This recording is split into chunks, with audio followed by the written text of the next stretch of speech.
Ako si Carlo. Gumagamit ako ng bato. At ako, adik ako. Adik sa'yo. Alam mo, palagi kong ginugoogle Maps yung bahay niyo. Number 31B, Palyocan West, Batangas City. At palagi sa aking biyahe pa uwi, hindi maaaring hindi ako pipilit na dumungaw sa bintana ng jeep para masilip ang loob ng compound niyo. Tinatanaw ko ang bintana ng iyong kwarto. Pinapangarap kung kailan mo kaya ako imbitahan pumasok sa loob ng bahay niyo. Kailan mo kaya ako imbitahan maging bahagi ng buhay mo? Kailan mo kaya ako ipapakilala sa nanay at tatay mo? Ito po si Carlo. Adik sa akin to. Pag di pa to tumigil, papakasalan ko to.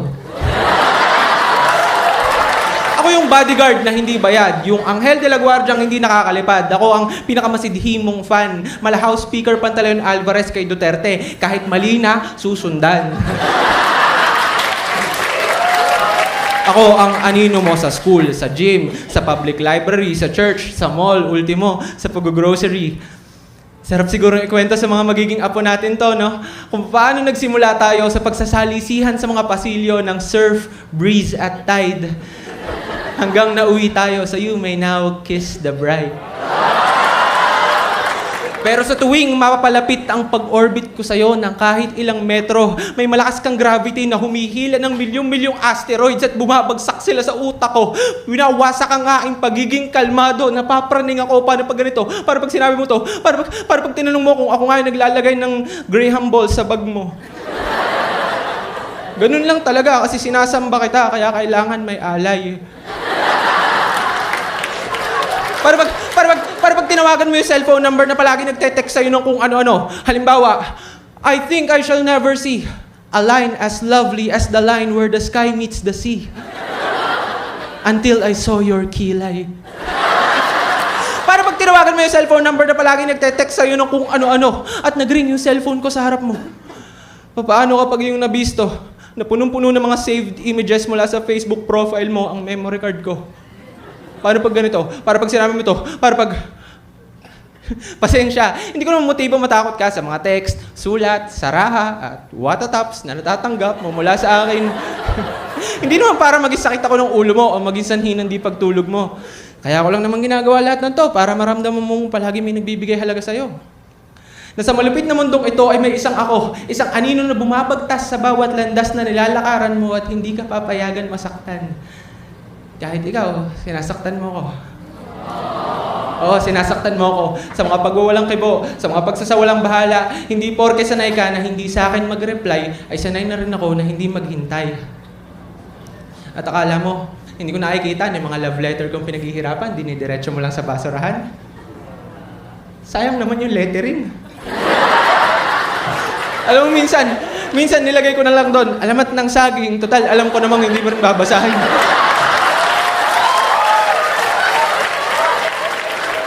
At akala mo, hindi ko natanaw, yung pinag-ipunan kong isang Tupperware ng Graham balls, ibinigay mo lang sa badyaw. 8 peso per peraso. Sana stick-o na lang yung binigay ko sa'yo. Tinatawanan ko na nga lang madalas, pero nasasaktan ako. February 4, Sabado, sinundan kita sa loob ng Cinema 2, Guardians of the Galaxy. Napaibig na rin akong bumili para, alam mo yon, masabi ko naman sa akin sarili na kahit minsan nakasama na kitang manood ng sine.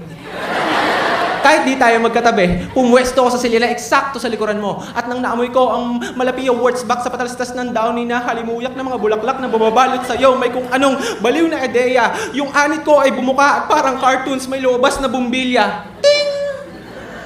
Bakit ba hindi ko na lang sabihin sa'yo? Simulan na natin ang forever na to. Magkaalaman na. Alam ko hindi ganito yung tipo mo sa lalaki na pagmumukha, pero pag siningkit mo ang iyong mga mata at pumihit ka ng konti pakaliwa, hindi ba?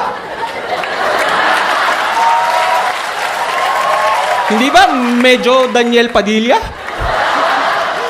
Pero bago pa ako nakapagsalita, may tumabi na sa'yo. Ang bawat hakbang niya ay sigurado para bang napag-usapan niyo na talaga na dito magtatagpo. Pamilyar sa akin ang lalaking to.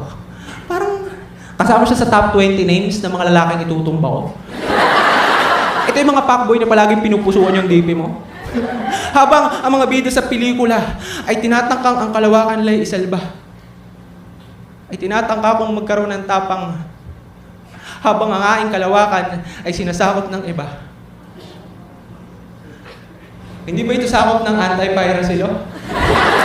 Kapag ninakaw sa sinehan yung babaeng mahal mo? Hindi ko na natapos yung pelikula. Hindi ko na natapos yung pelikula na malayan ko na lang din nila ako ng aking mga paa sa isang lugar na palagi ko nakikita pero hindi pa nakakapunta. Number 31B, Palyocan West, Batangas City. Nag-over the back ako sa compound nyo at ang lakas ng loob ko. Kung meron man sa aking sisita ay matigas yung alibay ko. Pokemon Go!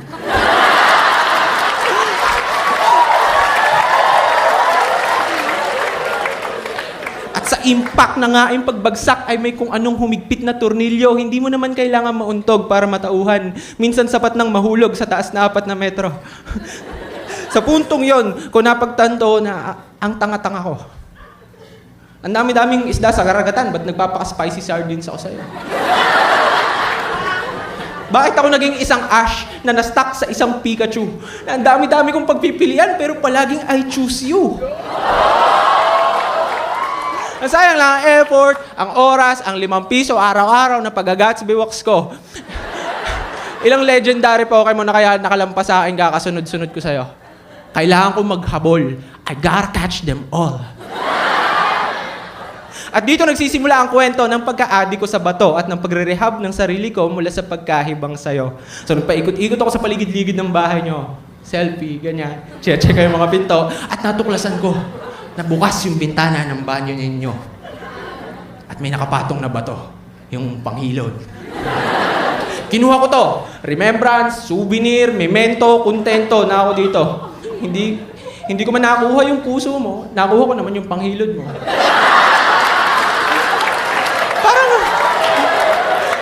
Parang same thing lang din naman kasi parehas lang silang bato.